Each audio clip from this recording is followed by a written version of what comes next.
আজ এই রাতের বেলা প্রকৃতি বেজায় চটে গিয়েছে মনে হচ্ছে। তখন থেকে মুষলধারে বৃষ্টি পড়ে যাচ্ছে আর বিদ্যুৎ চমকাচ্ছে। বিদ্যুতের এমন ভয়ানক আওয়াজে ক্ষণে ক্ষণে বুকটা ধরফরিয়ে উঠছে।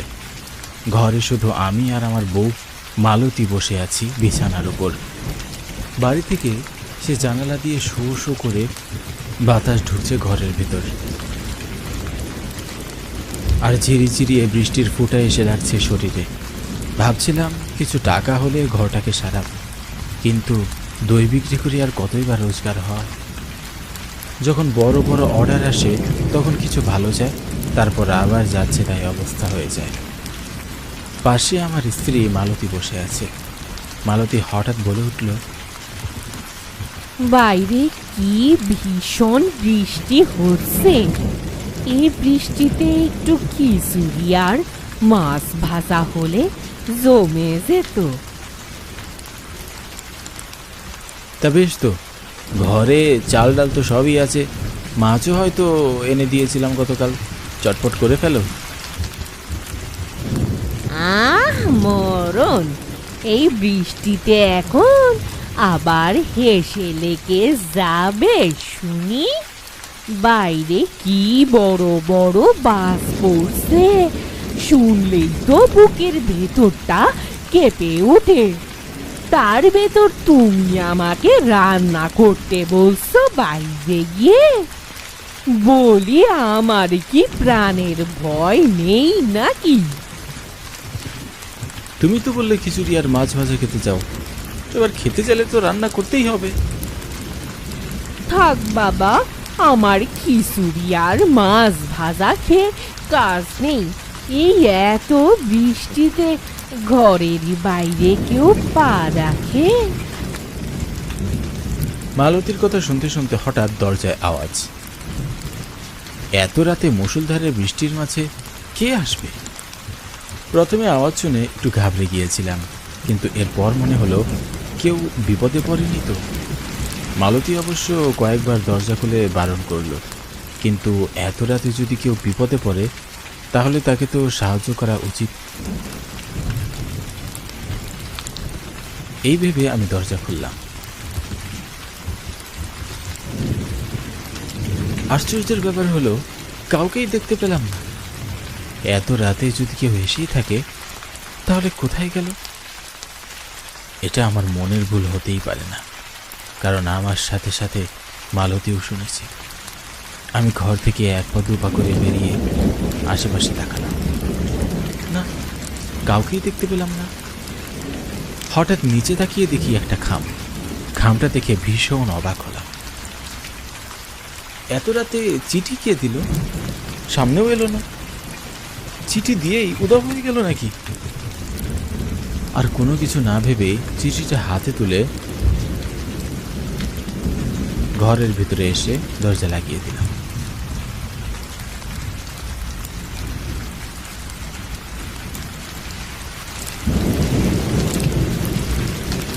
চিঠিটা খুলতেই কেমন একটা বোটকা গন্ধ নাকে ভেসে আসলো।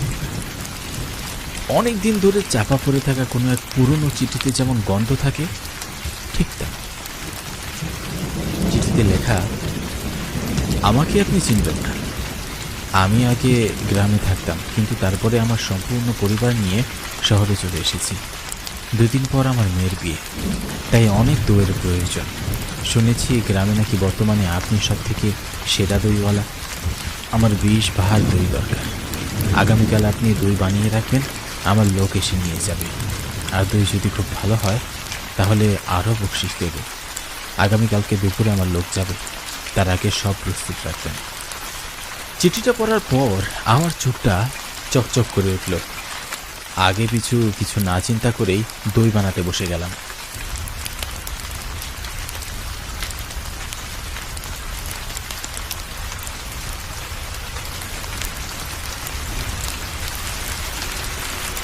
সারা রাত কষ্ট করে সবগুলো দইয়ের ভাঁড় বানানো শেষ করেছি। কাল সকালে আমার হাতে কতগুলো টাকা আসবে সেটা ভেবেই খুশিতে আর রাতে ঘুম এলো না। এখনই হাতে টাকার প্রয়োজন ছিল, আর এখনই এত বড় একটা কাজের অর্ডার চলে আসলো। কখন সে দইগুলো নিয়ে যাবে আর আমার পাওনার টাকাগুলো আমাকে দিয়ে যাবে সেটাই ভাবছি বারবার। মনের মধ্যে অবশ্য কিছুটা খচখচ করছে, কিন্তু তাও ধৈর্য ধরে বসে আছি।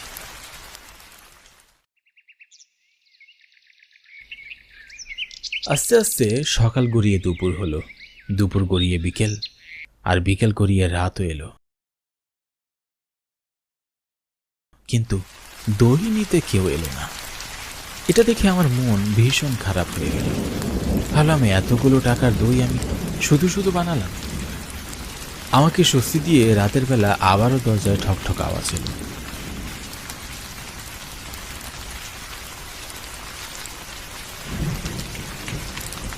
দরজা খোলার পর কাউকেই দেখলাম না। দেখলাম আগের বারের মতন এবারও একটা চিঠি পড়ে আছে। এবার চিঠিতে লেখা, একটা বিশেষ দরকারে দুপুরে আমার লোক যেতে পারেনি। আগামীকাল রাত 12টার পর গ্রামের শেষ মাথায় যে বড় নদীর বট গাছটা আছে সেখানে আপনি সমস্ত দইগুলো নিয়ে আসবেন, আর আমি সব টাকা সেখানেই পাঠিয়ে দেব। চিঠিটা পড়েই প্রথমেই খটকা লাগলো। বাড়িতে না আসে কেন দইয়ের ভাড়াগুলো অত দূরে গিয়ে দিয়ে আসতে বলছে? আর দ্বিতীয় খটকা লাগলো, এই চিঠিগুলো তাহলে কে দিয়ে যাচ্ছে? কিন্তু তারপরও যেহেতু এতগুলো টাকার ব্যাপার, তাই আমিও ঠিক করলাম দইয়ের ভাড়াগুলো নিয়ে আমি সেখানে যাব।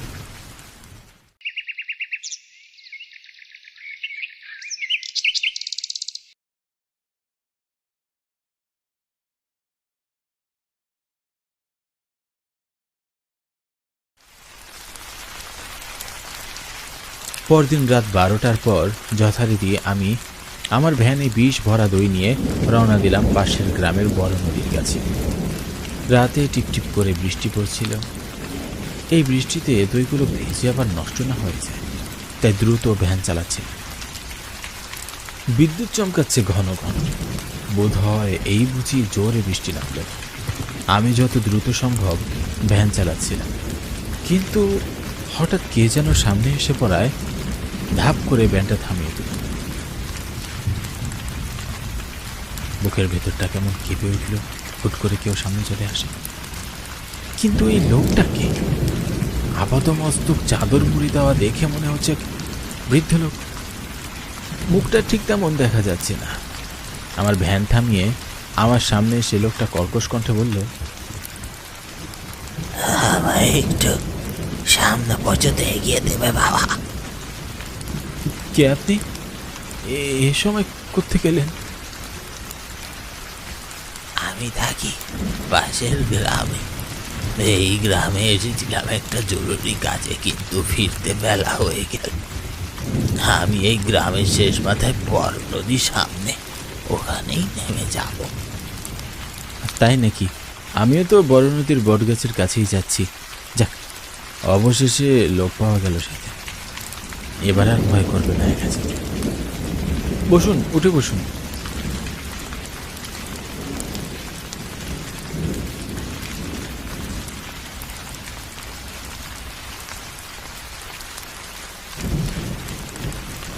তুমি ভয় পাচ্ছিলে বুঝি? কিসের ভয়? চোর ডাকাতের নাকি ভূতে? ওই সব মিলিয়ে আর কি। এত রাতে কখনো ওদিকটায় আসিনি তো, তাই একটু মনটা খচখচ করছিল। তা বাবা, তোমার ভ্যানে এইগুলো হাড়ি ভর্তি কি? ওগুলো তো দই। আমি এই গায়ে সবচেয়ে বড় দইওয়ালা। আমার থেকে ভালো দই এই পুরো গায়ে কেউ বানাতে পারে না। শহর থেকে এসে লোকজনেরা আমার দই নিয়ে যায়। এখনো তো এইসব দই একজন শহরের লোককে দিতে যাচ্ছি। বাবা, তুমিও দই বানাও নাকি? আমিও মানে? আমার মতন ভালো দইওয়ালা আর একটা আছে নাকি এই গায়ে? আছে কি? তো আছে, হাজার হাজার গুণ ভালো দই বানায় এমন লোক আছে। কি বলছেন মশাই? আপনি জানেন আমি কত ভালো দই বানাই? বলি, জগাই দইওয়ালার নাম শুনেছ? তার মতন দই আশেপাশে 10 গায়েও কেউ বানাতে পারে না।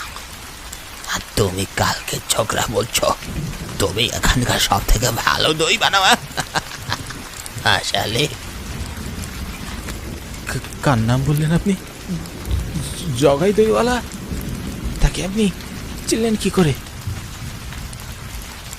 সে কি রে ছোকরা, এই জগাই দইওয়ালাকেই জিজ্ঞাসা করছিস সে জগাই দইওয়ালাকে চেনে কিনা?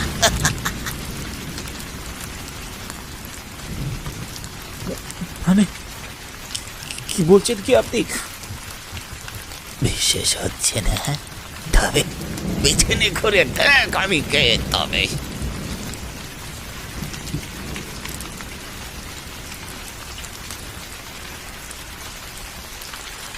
লোকটার কথায় বিশ্বাস করতে পারছিলাম না কিছু। ভয় শীতল স্রোত যেন আমার শির দ্বারা দিয়ে নেমে গেল। কপাল বেয়ে দর দর করে ঘাম পড়ছে। আমি দেখলাম অবিকল জগাই দইওয়ালা যেন বসে আছে আমার ভ্যানে। ততক্ষণে তার মুড়ি দেওয়া চাদরটা খসে পড়েছে।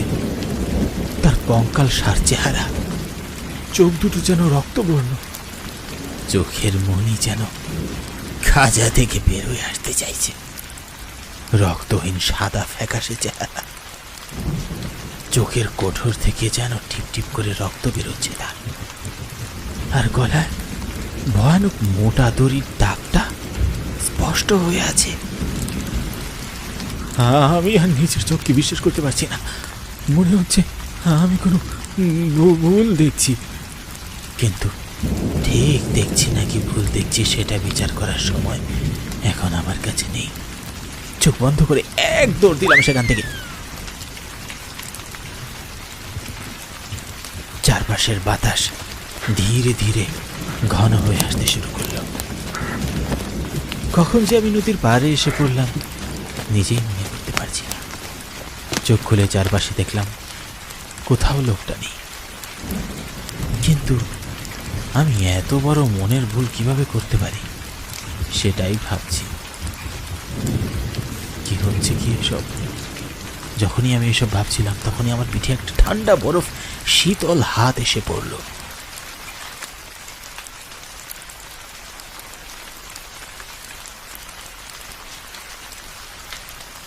ভয়ে আমার চোখের পাশ দিয়ে এক ফোঁটা ঘাম পড়তে শুরু করলো। ধীরে ধীরে পিছনে তাকাতেই পিছনে কেউ নেই। আমি বোধহয় পাগল হয়ে গেছি। সেটা ভাবতে না ভাবতেই আমাকে একজন ডেকে উঠল বটগাছের উপর থেকে। বটগাছের দিকে তাকাতেই দেখলাম সেখানে জগাই দইওয়ালা, তার লাশ ঝুলছে। সে আমার দিকে তাকিয়ে খিলখিল করে হাসছে। কে রে তখন আমায় দেখে ভয় পেলে নাকি? ভয় পাচ্ছিস কেন? তুই তো আমাকে গাছের ঢালে চড়তে বাধ্য করেছিলি, তোর মনে নেই? আমি আমি ভুল দেখছি। তুমি কখনো আসতে পারো না। তুমি তুমি জীবিত নেই। তুমি তুমি মারা গেছো। হ্যাঁ, মারা গেছি। তুই মরতে বাধ্য করেছিলি। শুধু আমাকে তো নয়, আমার সাথে সাথে আর দুটো বাচ্চাকেও মেরে ফেলেছিলি। তোর মনে নেই? এই গায়ে জগাই দইওয়ালা ছিল সবচেয়ে শ্রেষ্ঠ দইওয়ালা। আর দই খাওয়ার জন্য দূর দূরান্ত থেকে মানুষ আসতো। আর তুই ছিলি আমার শিষ্য। নিজের হাতে তোকে দই বানানো শিখিয়েছিলাম আমি। আর তুই আমার জায়গায় আসতে চেয়েছিলি, তাই সবার চোখে আমাকে খারাপ বানানোর জন্য তুই আমার দই একদিন বিষ মিশিয়ে দিয়েছিলি। সেই দই খেয়ে ফুটফুটে দুটো ছোট বাচ্চার প্রাণ চলে গেল নিমিষেই। গ্রামের সকলে আমাকে কত অপমান, কত মারধর করলো। কত করে বোঝানোর চেষ্টা করলাম ওদের আমি তো এই বিষ মেশাইনি, কিন্তু কেউ বিশ্বাসই করলো না আমার কথা। কষ্টে অপমানের শেষে আমি এই বট গাছের তলায় দড়ি দিলাম। তোর কিছু মনেই নেই? তখন আমি ভুল করেছিলাম। আমি এখন আমার ভুল বুঝতে পেরেছি গুরুমশাই। আমি নিজে উপরে ওঠার জন্য অনেক ক্ষতি করেছি। আমাকে ক্ষমা করে দিন গুরুমশাই, এবারের মতন ক্ষমা করে দিন। ক্ষমা?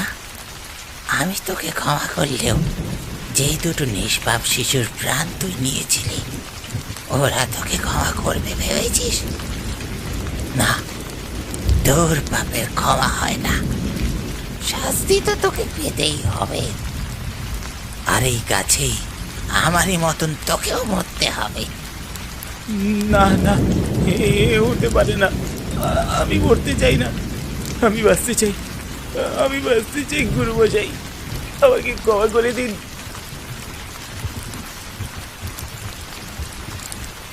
এই বলেই আমি সেখান থেকে আর কোনো কিছু চিন্তা না করে দৌড় দিতে শুরু করলাম। কোন দিক দিয়ে দৌড়াচ্ছে কিছুই টের পাচ্ছি না, শুধু মনে হচ্ছে আমাকে বাঁচতে হবে, বাঁচতেই হবে যেভাবেই হোক। কখন যে হোঁচট খেয়ে পড়ে গেছি কিছুই মনে নেই। কপালের পাশে কেটে গল গল করে রক্ত ঝরতে শুরু করলো, সেদিকে আমার খেয়ালই নেই। উঠে দাঁড়াতেই দেখলাম আমার সামনে জগাই দইওয়ালা দাঁড়িয়ে আছে। তার শক্ত ঠান্ডা হাতে আমার গলা চেপে ধরল। আমি নিঃশ্বাস নিতে পারছি না, বারবার ক্ষমা চাওয়ার চেষ্টা করলাম কিন্তু গলা দিয়ে কোনো আওয়াজ বেরোচ্ছে না। আমার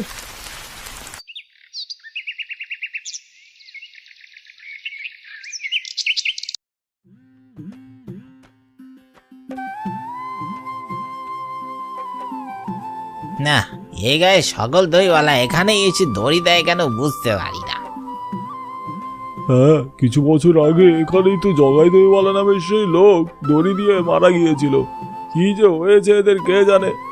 আহারে, বেচারার ঘরে কম বয়সী বউ তা রেখেই পরবারে চলে গেল। এই পুলিশ ডাকো তো কেউ, লাশটাকে ওখান থেকে নামানোর ব্যবস্থা করতে হবে।